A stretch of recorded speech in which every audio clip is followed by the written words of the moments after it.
తెలంగాణ స్వాతంత్ర సమరయోధుడు బహుజన చైతన్యానికి ప్రతీక సర్దార్ సర్వాయి పాపన్న గౌడ్ జయంతి వేడుకలను చేగుంటలో ఘనంగా నిర్వహించారు. ఈ సందర్భంగా గౌడ సంఘం నాయకులు, సభ్యులు, యువకులు పాపన్న గౌడ్ విగ్రహానికి పూలమాలలు వేసి ఘనంగా నివాళులర్పించారు.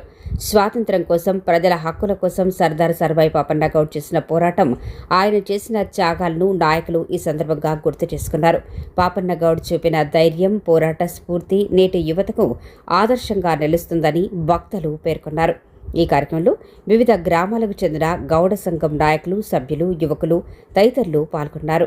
పాపన్న 376వ జయంతి సందర్భంగా మన ఉమ్మడి చేగుంట మండలంలో ఈరోజు చేగుంట పట్టణ నడిబొడ్డున సర్దార్ సర్వాయి పాపన్న 376వ గాని నిర్వహిస్తూ ఉన్నాం.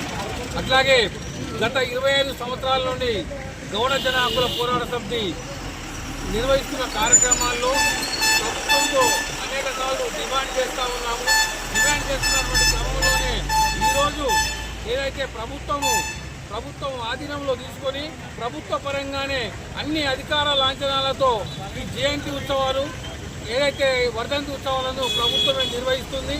అందులో భాగంగానే ఈరోజు ట్యాంక్ బండ్పై భారీ విగ్రహాన్ని, సర్దార్ సర్వాయి పాపన్న భారీ విగ్రహాన్ని కూడా అక్కడ ప్రతిష్టాపన చేస్తూ ఉన్నారు ముఖ్యమంత్రి చేతుల మీదుగా. అందుకు ఈరోజు ప్రభుత్వానికి ధన్యవాదాలు తెలియజేస్తూ ఉన్నాం. ఈ కార్యక్రమాన్ని ఒక్క గౌడ కులస్తులే కాకుండా మిగతా అన్ని కులాలు, సాకలి, మంగలి, కుమ్మరి, కమ్మరి, వడ్రంగి, మైనార్టీలు, దళిత బహుజనులందరూ కూడా ఈ కార్యక్రమాన్ని నిర్వహించాలనేసి తెలియజేస్తూ ఉన్నాం. ఎట్లయితే మనం అందరము అంబేద్కర్, మన రాజ్యాంగాన్ని రాసినటువంటి అంబేద్కర్ని ఏ రకంగా అయితే మనం గౌరవించి పూజిస్తున్నామో, కార్యక్రమాలు జరుపుతున్నామో, అదేవిధంగా ఈ బహుజన చక్రవర్తి సర్దార్ సర్వాయి పాపన్న కార్యక్రమాలు కూడా అన్ని కులాల వాళ్ళు, బడుగు బలహీన వర్గాల వాళ్ళందరూ కూడా, దళిత వర్గాల వాళ్ళందరూ కూడా, బహుజనులందరూ కూడా ఈ కార్యక్రమాన్ని నిర్వహించాలనేసి తెలియజేస్తూ ఈరోజు చేగుంట మండలంలోని వివిధ గ్రామాల నుంచి వచ్చిన నా గౌడ సోదరులకు అందరికీ నా ధన్యవాదాలు తెలుపుతూ ఈరోజు అదే ట్యాంక్ బండ్ విగ్రహావిష్కరణకు అందరం పోయి పాపన్న జయంతిని అక్కడ విగ్రహావిష్కరణను పాల్గొని కావాలని కోరుచున్నాను. ఎంతోమంది స్వతంత్ర సమరయోధులను ఈ సమాజం స్మరించుకుంటుంది. కానీ 376 సంవత్సరాల క్రితమే బహుజనులకు రాజ్యాధికారం సాధించి పెట్టడానికి పోరాటం చేసినటువంటి బహుజన బిడ్డ సర్దార్ సర్వాయి పాపన్నను గత ప్రభుత్వాలు అనుకోండి, గత పాలకులందరూ విస్మరించారు.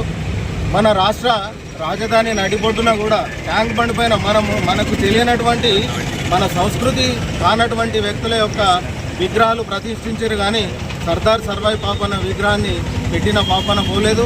ఈరోజు ప్రజాప్రభుత్వం ఈరోజు బహుజనులను గుర్తించి ఇవాళ బహుజన ముద్దుబిడ్డ సర్వాయి పాపన్న విగ్రహ ఏర్పాటు చేయడం జరిగింది. బహుజనులందరూ మీ ప్రభుత్వానికి కూడా ధన్యవాదాలు తెలుపుతున్నాము. అదేవిధంగా మొఘలుల సామ్రాజ్యం పైన దండ ఎత్తి బహుజనులకు రాజ్యాధికారం కోసం అణిచివేతలను, ఎన్నో ధిక్కార స్వరాలను వినిపించి తన సామ్రాజ్యాన్ని స్థాపించి దక్షిణ భారతదేశంలోని 3/4 భూభాగానికి రాజ్యాధికారాన్ని సాధించి పెట్టినటువంటి గొప్ప మహనీయుడు ఇవాళ సర్దార్ సర్వాయి పాపన్న యొక్క విగ్రహాన్ని అనుకోండి, తన చిత్రపటాలను స్వతంత్ర సమరయోధుల కన్నా ముందే ఇటువంటి పోరాటం చేసింది. కాబట్టి బహుజనులందరం కూడా తన జయంతిని, తనను స్మరించుకుంటూ ముందుకెళ్ళి భావితరాలకు తన పోరాట స్ఫూర్తిని అందించాలని వేడుకుంటున్నాను.